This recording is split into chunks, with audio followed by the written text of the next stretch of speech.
Hello everyone, today I'm going to be showcasing my spirit stacking evasion witch build.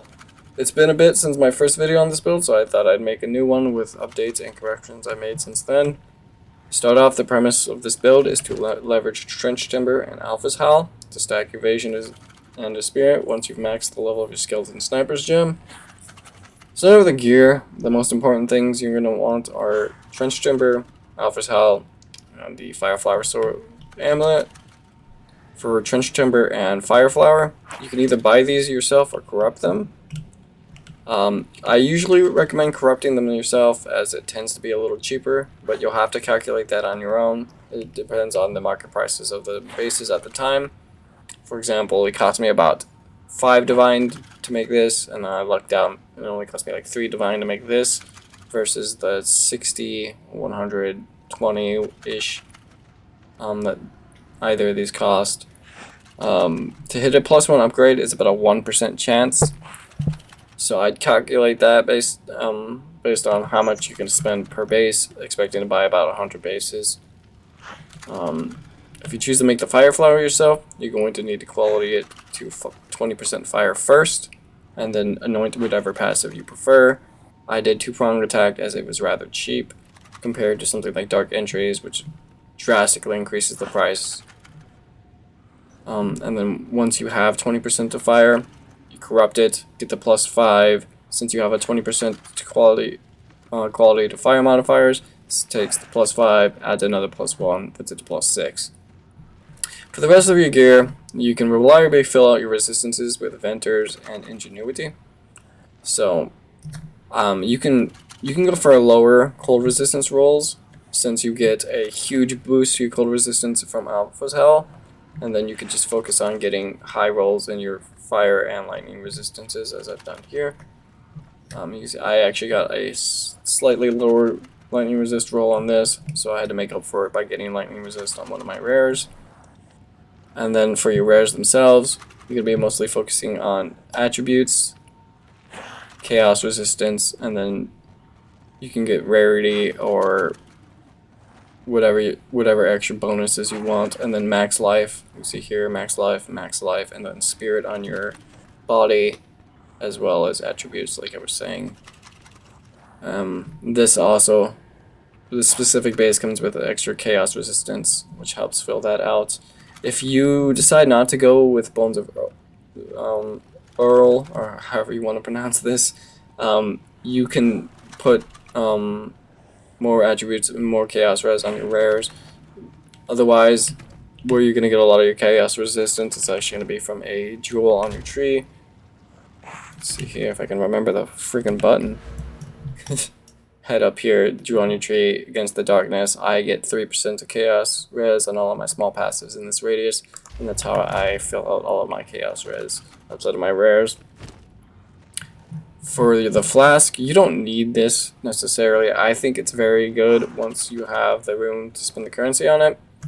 As you can see here, whenever I cast Offering, since I have Ablation, it's going to take some of my life. I use the flask, and essentially on a 10-second loop, I'll be using my offerings, use the flask, and then I have an extra 900 to 1,000 to your resource pool. For the tree itself, you can start either side. I used to start Energy Shield. I'm convinced to just start Minion side now, but you end up taking the exact same path either way. These both provide significant attributes as well as, Energy Shield, Minion damage, and then this is probably one of the core things you need to be focusing on is attack speed, as the only ways you're scaling your minions are going to be attack speed, minion damage, and then obviously your spirit, because skeleton snipers have such a low base crit, it's not worth investing in. So you swing over here, grab this entire cluster, swing up here. So talk about this real quick. You don't want these nodes, and the reason why is Minion Revive is kind of bait. It used to be really good because of the death as you walked away, because But now that they've fixed that, the revive only really does things when you use your offering or if your minions somehow actually do die.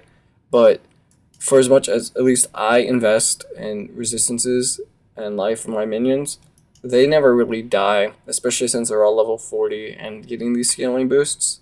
So even this node is fairly unnecessary. You do still want the cluster. You just get so much value out of it that it feels like a mistake not to go this one. But I could even see an argument as just skipping this entirely as well. Then, as most of this is actually just leveraging the flat spirit from the Against the Darkness. Like I was saying, you don't need crits. Their base crit is so low that this doesn't really do anything for you. What it does do is, you get the chaos resistance on the small passes, and you get the spirit on the notables. Same with over here. I don't have energy shield on my helmet, but I do value this flat spirit. Like if this just said plus 12 the flat spirit, I would always take it. These are very good because your minions are going to struggle with chaos resistance. So this provides chaos resistance as well as a good amount of life and a good lot of regen. This is another node that's not gonna. This bit isn't going to do anything for your snipers either because you're going to be using brutality, which means that this chaos damage doesn't take effect. Swing over here, like I was saying with the cast speed, attack speed nodes. These are the most important scaling nodes on your tree. Swing over here. This cluster is pretty important because you're converting your mana gain from your intelligence into evasion, so you don't have a whole lot of mana. So you want to grab nodes like this to bump it up so that you're actually able to cast things like Pain Offering. This is going to be the most expensive part of your build, and the last thing you'll want to focus on once you have upgraded all of your other gear pieces and you're in a comfortable state, you start saving up your currency to pick up one of these, and this caps off your sniper's levels. You want to swing this way. This is the only evasion nodes you're going to be taking on your tree. You grab these 3. I grabbed 4. You only need 3 though. Swing over here, and then from nothing is the least important part of the build. You can use a sapphire with minion damage, attack speed, and energy shield plus whatever you want on it.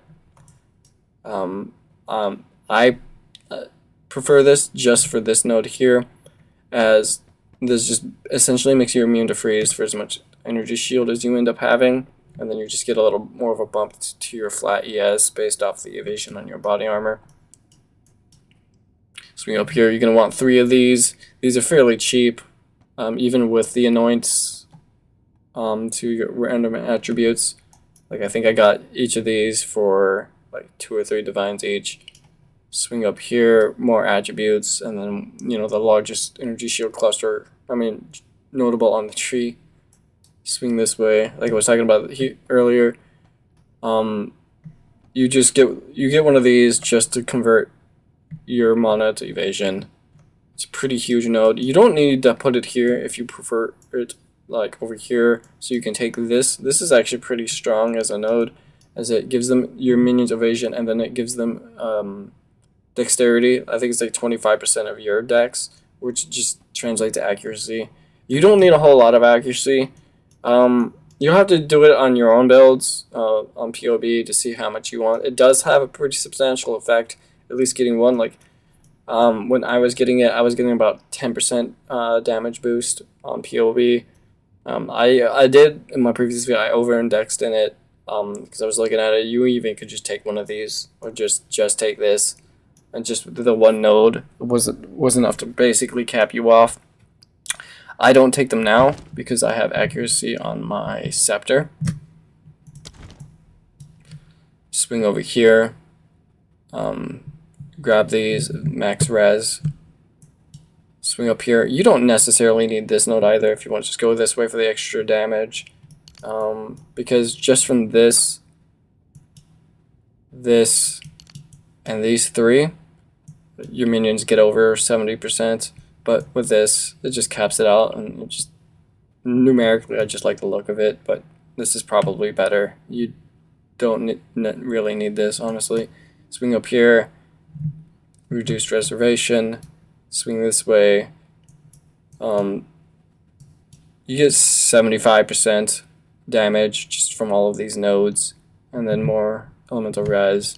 You can even take this, but I don't right now. I don't think it's super necessary. Just with all the nodes I've already taken, my minions have 100% increased max life, and they're level 40. With all these resistances, they don't really ever die.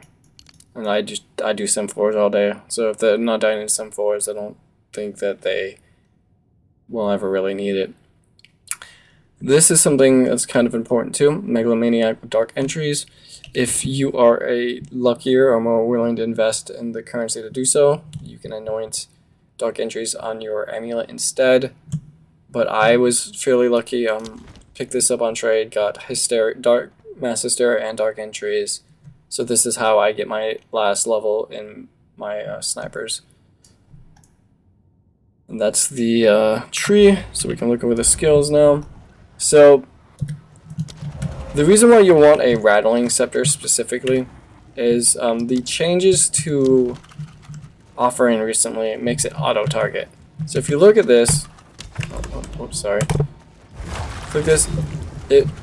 From this huge crowd, it picked these 2 skeleton warriors out.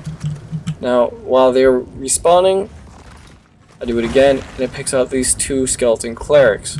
This is why you want to run 2 clerics and 2 warriors, as you don't really want to be using your snipers in the offering, but as long as you have 2 clerics, 2 warriors, you can constantly on cooldown press offering without impacting your DPS. So outside of that, you'll want Culling Strike. This is, if they hit a rare unique when they're at like 5%, they'll instantly kill it. Maim and Blind. These do matter. If you look at these, less accuracy rating, making it so you're less likely to get hit, and then reduces their evasion rating. Since your snipers are tag based, reduced evasion rating is significant. And then Maim, same thing, reduced evasion rating and makes them slower. And then whatever you want for the last one. Stun buildup is fine. You can use Lacerate if you want to add some bleed on there. You can use Cold Infusion to try to chill enemies. It doesn't matter a whole lot as they're fairly low level, and like I said, most of the time they're going to be in your offerings anyway. For your Hound, you're going to want Splinter, Demolisher, Heavy Swing. These last 2 aren't super important. These just speed up the armor shred. When in the future, when they fix Fiery Death, you'll want to be using Fiery Death and Magnified Effect here, as that will essentially make it a Explode Animate Guardian. If any of you played PoE 1, you will know how insanely strong that is for clearing. But for whatever reason, Fiery Death, even though you can slot it on this guy, doesn't currently work. So this is going to be your core skill. Skill of the Snipers, Martial Temple, Feeding Frenzy, Fork, Brutality, Heft. You can use, and probably should use, Scattershot when mapping. I don't think it's super necessary when doing simulacrums. I find Heft tends to perform better in simulacrum. But for mapping, Scattershot did seem to feel a little bit better. For the damage, I know I forgot to show it last time. Right now they're at 63,000, and then I think it bumps up. It's hard to show, but when you use your offering, I think it bumps up to 150,000 per unit. I've got 52 of those, so and if you're not doing what I'm doing with my tree, like if you're a lot more damage focused rather than these utility, if you use a Sapphire here, you take this node instead of these extra nodes here and this extra node here. You go these damage nodes here, here, here. It boosts the damage up to about 70,000 to 80,000 per unit. But at a point, you're killing everything instantly anyway, so I think going for more utility and convert is what I prefer. So go down. These don't matter a whole lot either. You're mainly using them as offering bots, but Last Gasp, Meat Shield, Minion Mastery, Ingenuity, Grim Feast, and then Leap Slam. I got this tech from the Game Report. His content's very good. If you look, you can just use this as your movement options, especially with these boots since they don't give you movement speed. And it allows you to jump over terrain, give yourself sanctified ground, or consecrated ground rather. You see just magnified effect, holy descent, so whenever you jump, gives you consecrated ground, which provides you curse reduction as well as a bit of regen for your minions and yourself. Jagged ground, this provides a slow, and then bludgeon, this just you jump into a group of enemies, especially when mapping, pushes them back a bit. Wind Dancer, this is why I think evasion is very good if you just choose to use Trench Timber. This allows you to use Wind Dancer, which stack a ton of evasion on you. Like I have 70% right now just from just these rares, Wind Dancer, and then the little bit of nodes I've shown you on this tree. You just slap Bullseye in, so when it goes off, it's more likely to actually do the knockback. I have Winter. I'm gonna be honest, I don't even really use this during bosses. However, it is a 10% damage boost to your minions whenever you activate the crit weakness, as they get 10% base crit. So, you know, elemental focus, the reason why you want to use this, if there's burning ground or effects like that and it picks up the fire and you don't have this, it can ignite, which will just instantly kill you because of fire flower mobility, just when you cast it, so you're not like a snail. Unleash, just 2 of those, that way it's more likely to stack all of them. Tempos, cast faster. Deceleration, so that the projectile is slower, so it's more likely to stack all of the crit weakness.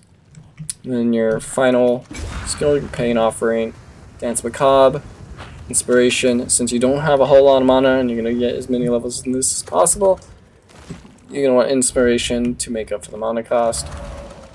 Ablation, like I was saying earlier, Ablation alongside the Last Resolve allows you to get guard stacks. If you prefer, you can use Expanse instead.